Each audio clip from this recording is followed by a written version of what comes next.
지난 시간에 우리가 12장 12절에서 31절로 말씀을 통해서 그리스도의 한몸됨에 대해서 생각해 보았습니다.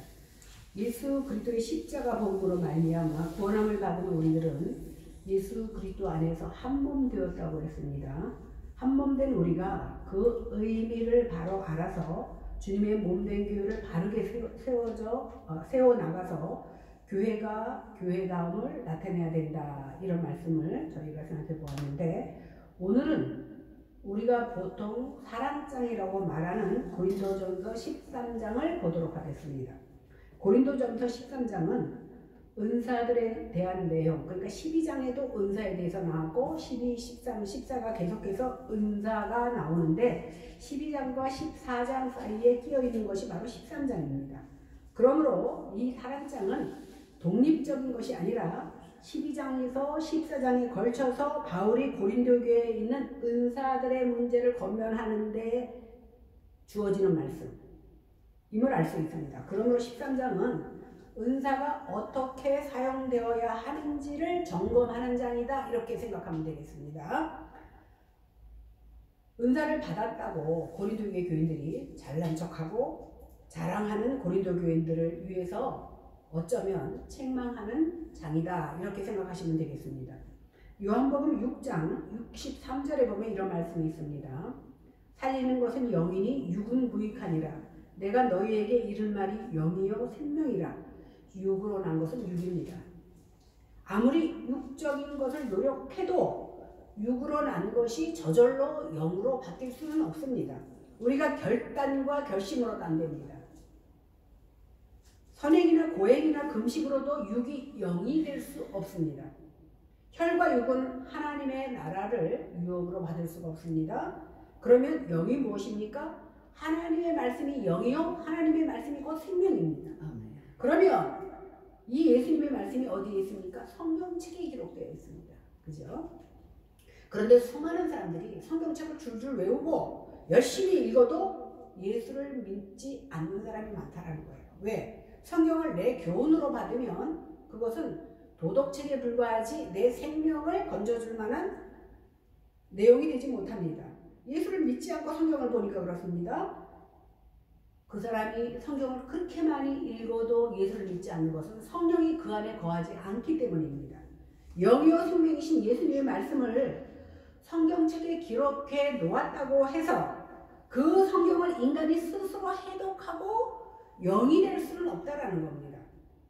아무리 성경 박사가 성경을 잘 풀어서 우리한테 가르쳐 준다 그래도 본인이 믿지 않으면 그 사람은 구원받지 못한다는 겁니다. 그러니까 신학 박사라고 해서 다 구원받는 것이 아니라 신학적으로 박사일지는 몰라도 그가 예수를 주로 영접하지 않았다면 그는 지식은 신학 박사지만 구원받지는 못한 겁니다. 그러니까 성경을 잘 푼다고 그 능력 때문에 구원이 오는 것이 아니라는 사실입니다. 성령이 임하여야만 구원받습니다. 그러므로 예수님께서 말씀하신 것을 예수님께서 이루시기 위하여 성령을 보내셔서 자기 말씀을 듣고 믿게 하신 것이 누구입니까? 성령 하나님이라는 사실이에요. 내가 아닙니다. 내가 말씀을 받아들이고 내가 영접한 것이 아니라 성령 하나님께서 내 속에 거하셔야만 우리가 가능하다라는 겁니다. 그러므로 성령이 임하고 복음에 사로잡힌 사람의 반응은 뭐냐 하면 내 스스로를 이제 부인하게 됩니다. 그리고 주의 은혜로 복음을 증거하는 삶을 살게 되는 겁니다. 그런데 고린도 교회에는 문제가 있었습니다. 은사를 받고 나니까 자기들이 잘나서 받은 줄 알고 교만해진 겁니다. 그로 인해서 다툼과 분쟁이 생겼습니다. 그래서 사도 바울은 하나님께서 왜 은혜를 너희에게 주셨는가를 알게 하기 위해서 오늘 12장부터 14장까지의 말씀을 주셨고 12장 14장의 말씀 중간에 13장을 주셔서 십자가에 못 박힌 예수님이 실패한 것이 아니라 주와 그리스도가 되셨다는 사실, 그리고 친히 몸된 교회를 돌보신다는 그 사실, 그것을 왜 주님이 친히 십자가에 못 박히는 사랑으로 너희에게 주셨기 때문에 그것이 가능했다는 것을 보여주고 있는 겁니다. 그래서 13장에서는 사랑을 말하고 있는데 1절에서 3절까지는 사랑의 필요성에 대해서 설명했고 4절에서 7절은 사랑의 특성을 설명합니다. 그 다음에 8절에서 13절까지는 사랑은 영원하다라는 것을 보여주고 있습니다. 1절에서 3절을 읽어보겠습니다. 시작. 내가 사람의 방언과 천사의 말을 할지라도 사랑이 없으면 소리나는 우리와 울리는 꽹과리가 되고 내가 예언할 능력이 있어 모든 비밀과 모든 지식을 알고 또 산을 옮길 만한 모든 일들이 있을지라도 사랑이 없으면 내가 아무것도 아니니 내가 내게 있는 모든 것으로 구제하고 내 몸을 불쌍하게 내릴지라도 사랑이 없으면 내게 아무 일이 없느니라. 보통 우리가 은사 그러면 병 고치는 능력이 있다거나 아니면 방언이나 천사의 말을 한다거나 예언하는 능력이 있을 때 우리는 은사를 받았다, 은사가 많다 이렇게 생각합니다. 또 남이 알지 못하는 비밀을 아는 지식이 있다거나 산을 옮길 만한 믿음이 있다거나 내 모든 것으로 구제하는 마음이 있다거나 아니면 내 몸을 불사르게 되어 저 사람이 불에 들어가야 되는데 내가 대신 들어가서 죽는다거나 이러한 것들을 다 하나님의 은사로 봅니다. 굉장한 은사지요. 그런데 이렇게 자기 모든 것을 다 내어주고 이웃을 위하여 내 목숨을 바친다 할지라도 사랑이 없다면 아무것도 아니라는 겁니다. 그러니까 엄밀히 말하면 그러한 능력이 아무것도 아니라는 것이 아니라 그 일을 행하는 나는 아무것도 아니라는 소리예요. 그러니까 잘 이해를 해야 됩니다. 그런데 내가 아무것도 아닌 것이면 그나마 다행인데 마태복음 7장 22절 23절에 보니까 주의 이름으로 선지자 노릇하고 귀신 쫓아내고 많은 권능을 행했는데 예수님께서 뭐라고 하셨죠? 나는 너를 도무지 알지 못한다. 불법을 행한 자야 내게서 떠나라고 말합니다. 주의 이름으로 했어요. 주의 이름으로 권능을 행하고 귀신을 쫓아내고 그러한 많은 일을 한 사람에게 주님이 나도 몰라 내게서 떠나라 불법을 행했다라고 말합니다. 물론 이 말씀은 거짓 선지자 이단들을 향해서 하신 말씀입니다. 그러니까 우리가 아무리 큰 능력을 행한다 할지라도 하나님 안에서 사랑이 없이 행한 것은 꽝이라는 거예요. 아무것도 아닌 정도가 아니라 주님께서 우리를 도무지 모를 뿐만 아니라 이 불법을 행한 자의 내게서 떠나라고까지 말씀하셨다라는 겁니다. 그래서 우리는 무엇을 하든지 주님의 사랑에 기초해서 행해야 된다는 그 주님의 그 사랑의 필요성에 대해서 말씀하신 것이 1절에서 3절입니다. 그러니까 이렇게 많은 능력을 행했을지라도 주 안에서 사랑 없이 행하면 뭐다? 꽝이다. 그러면 사랑이 무엇입니까? 곧 하나님이 사랑입니다. 사랑이신 하나님 없이 우리가 아무것도 아닌 존재라는 사실입니다. 그렇기 때문에 바울은 너희들이 은사를 많이 받았다고 자랑하느냐? 너희 속에 하나님이 없다면 아무것도 아닌 존재가 바로 너희들이다라고 1절에서 3절까지 말씀하고 있는 겁니다. 4절에서 7절 보겠습니다. 시작. 사랑은 버리지 않고 사랑은 온유하며 시기하지 아니하며 사랑은 자랑하지 아니하며 교만하지 아니하며 무례히 행하지 아니하며 자기의 이익을 구하지 아니하며 성내지 아니하며 악한 것을 생각하지 아니하며 불의를 기뻐하지 아니하며 진리와 함께 기뻐하고 모든 것을 참으며 모든 것을 즐기며 모든 것을 잘하며 모든 것을 견디느니. 이제 4절에서 7절까지는 사랑의 특성에 대해서 말씀하고 있습니다. 바울은 사랑의 특성을 긍정적인 3가지와 부정적인 8가지 이렇게 11가지를 사용해서 가르쳐주고 있는데 먼저 긍정적인 표현은 사랑은 오래 참고 오래 참는다는 겁니다. 참다의 원하는 덮다 아니면 덮어서 감추다라는 뜻을 가지고 있습니다. 그러니까 나를 해하려는 사람을 복수하지 않고 그 사람을 위해서 기도해주며 견디는 것이 바로 사랑은 오래 참는 겁니다. 그러나 사랑이 오래 참는 것이라고 해서 불의를 오래 참는 것은 사랑이 아닙니다. 그래서 고린도전서 5장 13절에 보니까 너희 내에 음행한 자가 있을 때에 너희 중에 내쫓으라고 사도 바울은 말했어요. 그러니까 불법까지 수용하는 것이 사랑이 아니라는 겁니다. 그 다음에 온유하다 그랬는데 참는 거는 내가 혼자 속으로 참는 거예요. 그런데 온유하다는 건 뭐냐면 해를 가한 자에게 참는 것뿐만 아니라 선을 베푸는 적극적인 행동을 온유하다라고 말합니다. 그 다음 3번째 진리와 함께 맨 끝에 보면 진리와 함께 기뻐한다라는 말이 있습니다. 사랑은 절대 악과 공감하지 않습니다. 선에 공감하는 특성을 갖고 있기 때문에 나는 못하지만 다른 사람이 어떤 선한 일을 할 때에 그것 때문에 기뻐하는 거예요.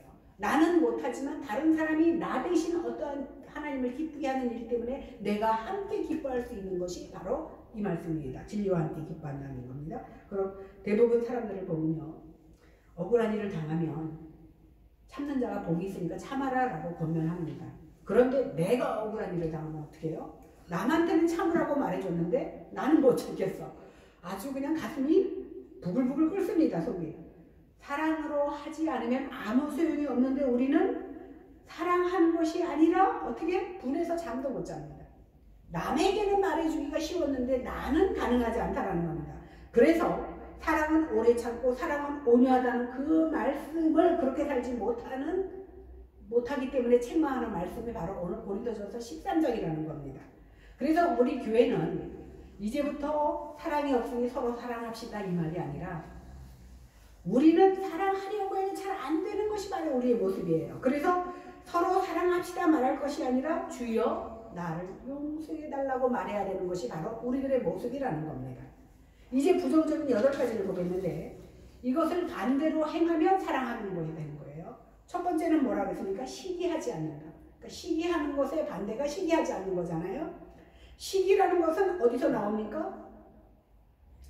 내가 타인보다 타인이 갖고 있는 것이 나한테 없다고 느끼는 그런 적대감에서 나오는 것이 바로 시기입니다.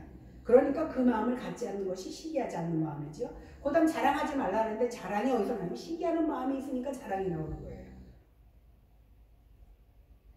너보다 내가 낫다는 마음, 칭찬받고 싶은 마음이 있으니까 자랑하게 됩니다.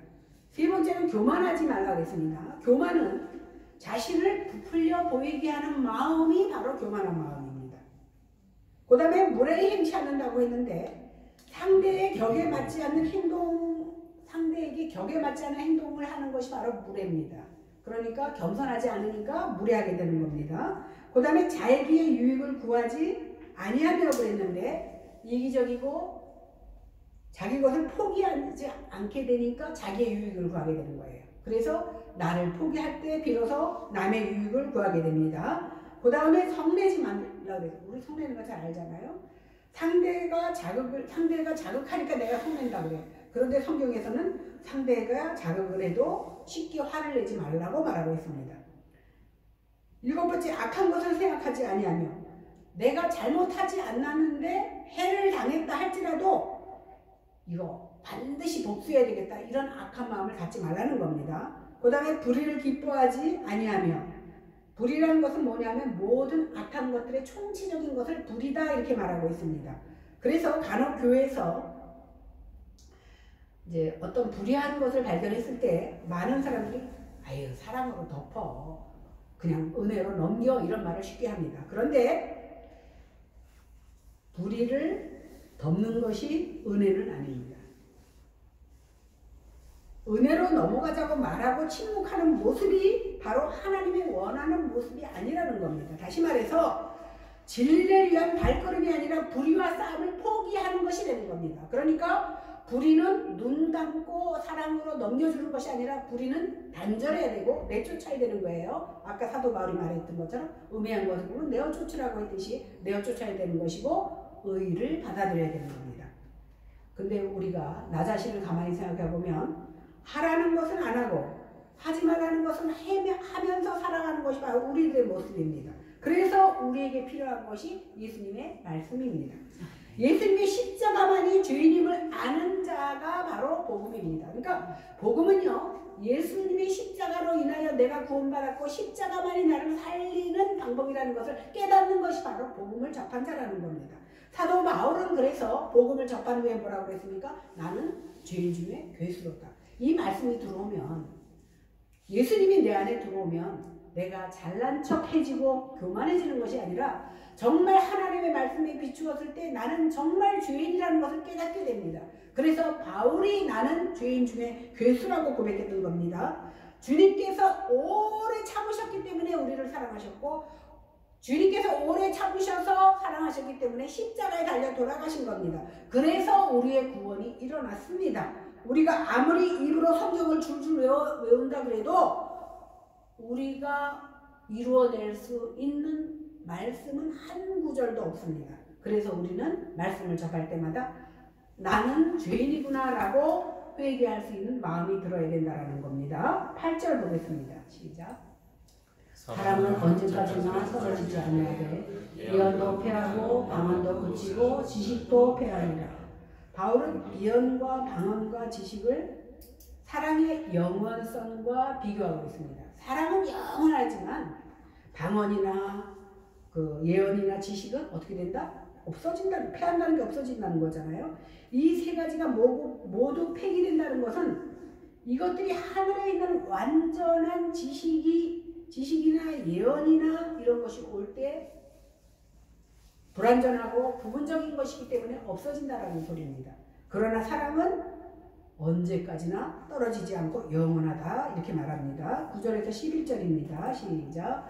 우리는 부분적으로 알고 부분적으로 예언하니 온전한 것이 올 때에는 부분적으로 하던 것이 쇠하리라.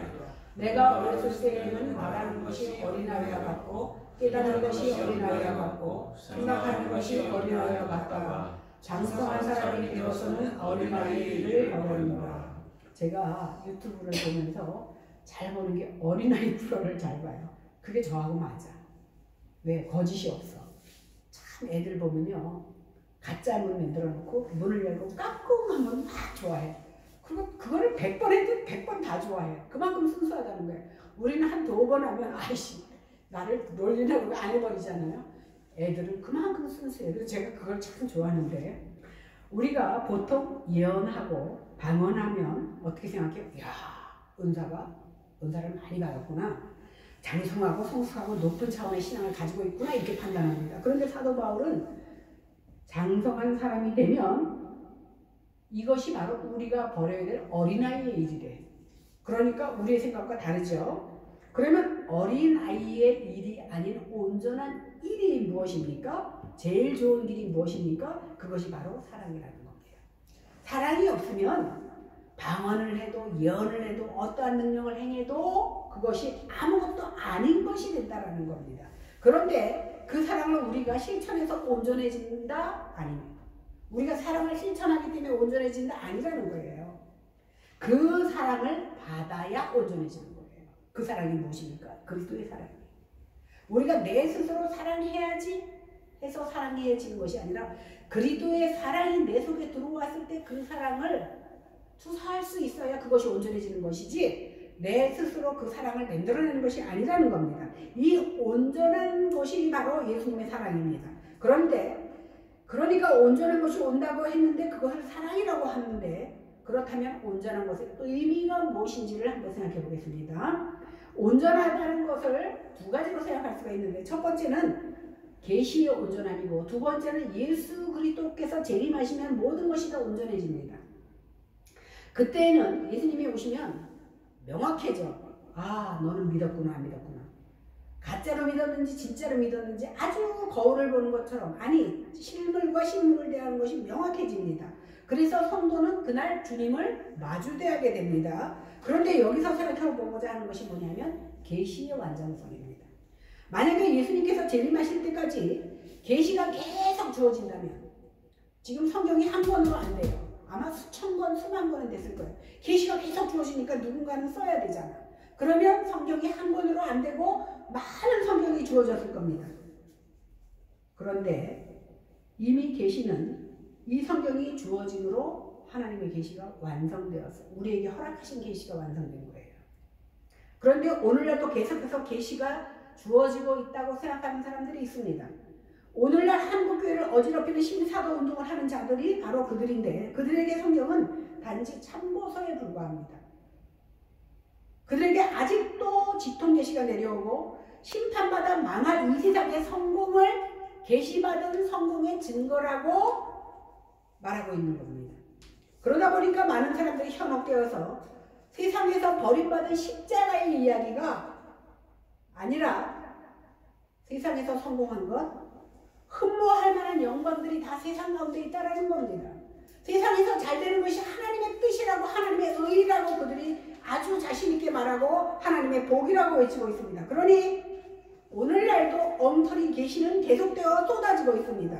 이러한 근거를 대부분 고린도 전서의 그 은사를 인용하면서 오늘날도 계시가 주어지는 양 말하고 있습니다. 그런데요, 우리가 다음 주에 고린도 전서 14장을 볼 텐데 이 14장에 나오는 은사들은요, 그 당시에는 아직도 은사가 부분적으로 계시가 주어지고 있을 때입니다. 완성되지 않았을 때를 말하는 거예요. 근데 완성되지 않았을 때 말씀을 갖다가 완성된 이때에 마치 완성되지 않은 계시를 아직도 받고 있다라는 식으로 해석하면 잘못됐다라는 겁니다. 이제는 더 이상 그런 계시적인 은사가 필요 없는 시대입니다. 온전한 것이 왔기 때문에 그러한 것들이 폐하여진 것입니다. 예수님의 재림도 성경대로 될 것이고 천국과 지옥도 성경대로 될 것입니다. 변하지 않습니다. 새로운 계시가 필요 없다라는 겁니다. 다른 계시가 추가될 필요가 없습니다. 그래서 베드로후서 1장 19절에 또 우리에게 더 확실한 예언이 있어 어두운 데 비치는 등불과 같으니 날이 새어 샛별이 너희 마음에 떠오르기까지 너희가 이것을 주의하는 것이 가하다라고 오늘 말하고 있습니다.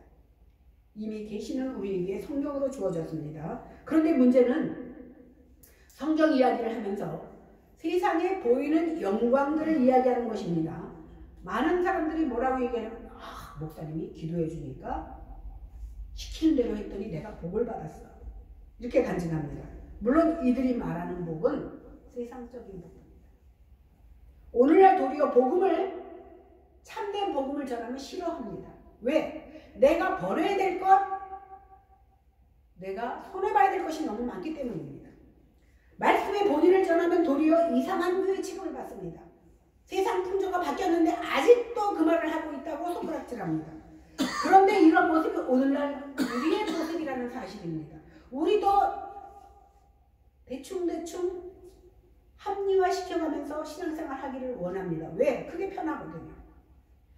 우리가 정말로 십자가에 못 박히신 예수님을 주와 그리스도로 믿는다면, 못 박히신 주님을 사랑한다면, 세상에서 멸시받고 저주받은 그 십자가를 믿고 사랑한다면 나 역시도 버림받고 멸시받을 각오가 되어 있어야 된다는 사실입니다.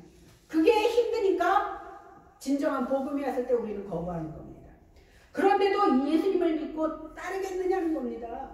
저주받고 멸시받은 그 십자가를 따르려고 하는 사람들이 없다라는 겁니다. 우리가 이 주님을 믿고 따르면 우리에게 주시는 것이 무엇입니까? 주님께서 십자가에서 다 이루셨다고 하는 그 이루심을 우리에게 주시는 거예요. 그 이루심이 뭐냐면 하나님의 의입니다. 그 이루심이 영생이고 구원입니다. 우리는 구원받기를 원하지만, 심판받기를 원하지 않지만, 그러나 우리 속에는 그리스도의 십자가와 세상을 타협하려는 마음이 있다는 사실입니다. 그러므로 예수님을 믿는 자는 세상이 알 수 없는 하나님의 의를 선물로 받은 자들입니다. 이것이 바로 온전함입니다. 그러니까 하나님의 의로 구원함 받은 것이 온전함인데 우리는 내 스스로 쇠뇌시키고 착각하고 살아갑니다. 대충 세상과 교회를 양다리 걸쳐놓고 내가 구원받았다고 착각하고 싶어한다는 것 사실입니다. 우리는 온전한 것이 올 때 어린아이의 일을 버리게 되는데 그 온전함이라는 것은 1차적으로 계시의 완성이라고 보았습니다. 그러면 그 계시의 완성이란 무엇을 증거하는 겁니까? 예수 그리스도의 십자가에서 나타난 하나님의 사랑이 바로 계시의 완성입니다. 로마서 5장 8절에 보니까 우리가 아직 죄인 되었을 때에 그리스도께서 우리를 위하여 죽으심으로 하나님께서 우리에게 대한 자기의 사랑을 확증하셨습니다. 예수가 십자가에서 죽으신 것이 바로 우리를 향한 하나님의 사랑의 확증이다라고 말하고 있습니다. 예수 그리스도의 십자가는 우리를 향한 하나님의 사랑의 확증입니다. 우리는 이 예수 그리스도의 피로 의롭다함을 입었고 하나님의 진노에서 구원을 얻었고 그 피로 하나님과 화목하게 되어서 즐거워진 겁니다. 이보다 더한 온전함이 어디에 있습니까? 이렇게 온전한 하나님의 사랑을 입은 자는 같은 신앙을 고백하는 자들의 허물을 덮어줄 수 있는 마음이 생기게 되는 겁니다. 그래서 오래 참을 수 있고 온유해질 수 있는 겁니다. 그러니까 내가 하는 것이 아니라 내 속에 하나님의 온전함이 들어왔을 때 비로소 가능해진다는 겁니다. 그렇지 못한 부분은 참으로 회개할 부분이다. 그러나 우리가 온전한 그 계시를 받았을지라도 날마다 회개할 일들이 많이 있습니다. 왜? 그렇게 살고자 하지만 그렇게 살지 못하기 때문입니다. 그러다 보니까 내가 잘난 척하게 되고 그 잘난 척이 나올 수밖에 없습니다. 아니 나오더라도 곧 우리는 말씀에 비교하여 부끄러운 것을 알고 바로 회개하며 주의 온전한 속으로 들어갈 수 있게 되는 겁니다. 12절 13절을 보겠습니다. 시작. 우리가 지금은 거울로 보는 것 같지는 않으나 그때는 얼굴과 얼굴을 대하여 볼 것이요 지금은 내가 온전히 알아나 그때는 주께서 나를 아실 것 같이 내가 온전히 알리라. 그런즉 믿음, 소망, 사랑 이 세 가지는 항상 있을 것인데 그 중에 제일은 사랑이라. 그 당시에는 지금과 같은 거울이 없기 때문에 우리가 지금 거울을 보면 내 모습이 그대로 보이잖아요. 그런데 그 당시 놋을 갖고 닦아서 봤기 때문에 자기 얼굴을 보지만 명확하지 않고 희미했습니다. 그러나 그때가 오면 계시의 완전성이 드러나면 성도들은 모세가 하나님을 대면한 같이 얼굴과 얼굴을 대하여 보게 될 거라는 겁니다. 그러니까 현재를 살아가며 지금만 생각하는 서로 시기하고 질투하는 고린도 교회 성도들에게 바울은 미래인 그때를 바라보도록 권면하고 있습니다. 너희가 지금은 거울을 보니까 희미한 것 같지만 그 당시에는 거울이 밝아질 거야 라고 말한 것이 아니라 얼굴과 얼굴을 마주대하는 것처럼 밝게 볼 것임을 말하고 있습니다. 우리도 지금만 생각하고 살아간다면 부분적으로 알고 있는 고린도 교인들과 다를 바가 없습니다. 그렇기 때문에 우리는 현재만을 바라보는 것이 아니라 현재에 살고 있지만 하나님을 대면할 그때를 생각하며 매일매일을 살아가야 된다는 겁니다. 오늘이 오늘로서 끝나는 것이 아니라 오늘이 아닌 내일이 있다는 겁니다. 오늘 이렇게 어렵지만 반드시 천국이 있고 하나님을 만나서 얼굴과 얼굴을 대하여 볼 때가 있을 것을 알며 살라는 겁니다. 우리가 오늘만 바라보고 살면 고린도 교인들이 살아왔던 것과 조금도 다를 바 없다는 것을 오늘 바울은 얘기하고 있습니다. 당시 사람들은 선명한 거울을 볼 수 없었기 때문에 어쩌면 무슨 말인지 이해를 못했을 수도 있어요. 지금 우리는 거울을 보면 선명하게 볼 수 있기 때문에 무슨 말인지 바로 이해할 수 있습니다. 그래서 거울을 보는 것 같이 모든 것이 희미했겠지만 주님이 재림하셨을 때에는 얼굴과 얼굴을 대하여 보게 될 것입니다. 지금은 우리가 부분적으로 알지만 주님께서 재림하시면 주께서 나를 아신 것처럼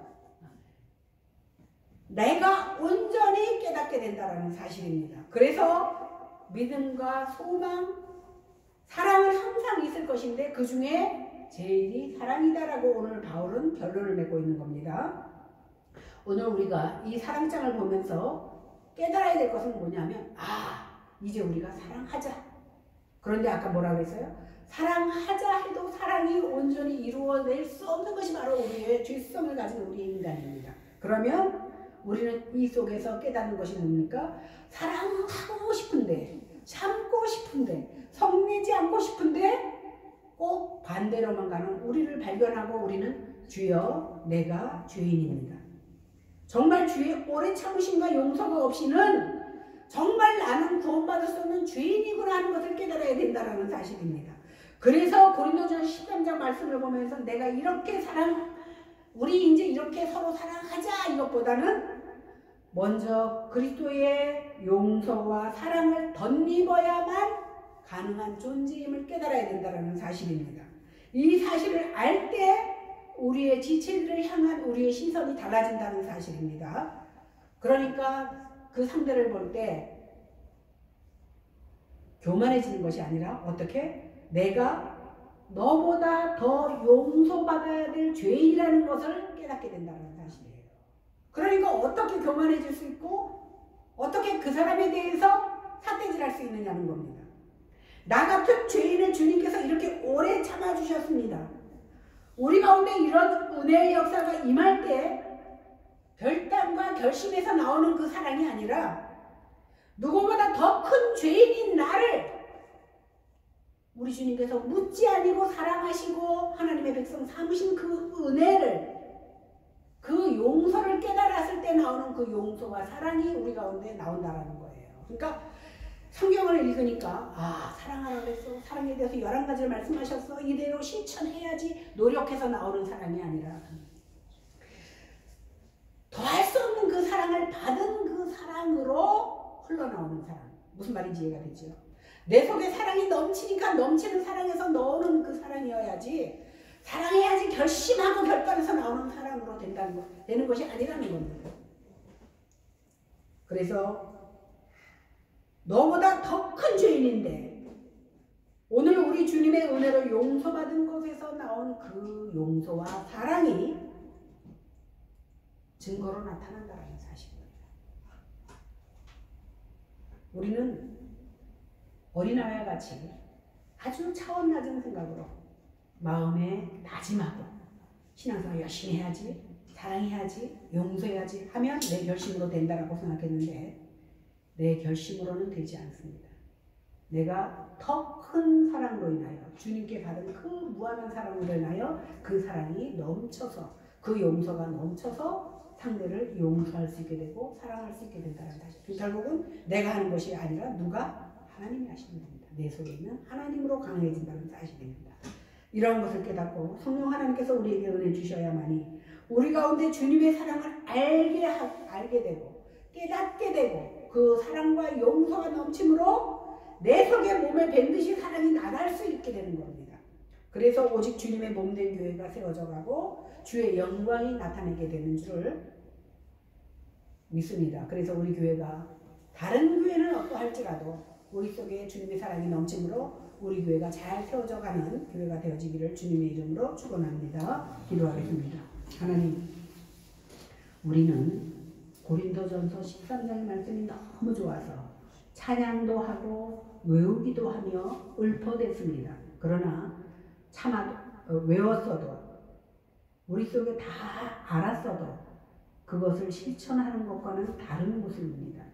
내가 잘나고 너보다 마음이 너그러워서 사랑하고 용서하는 것이 아니라 너보다 더 큰 죄인임에도 불구하고 우리 하나님께서 용서하시고 사랑해 주셨으므로 그 사랑에 감격하여 그 사랑이 흘러넘치는 것이 바로 사랑과 용서로 나타나는 증거임을 위한 시간에 상고해 보았사오니 오히려 주님 앞에 감사가 넘치는 저희들 되게 하여 주시옵소서.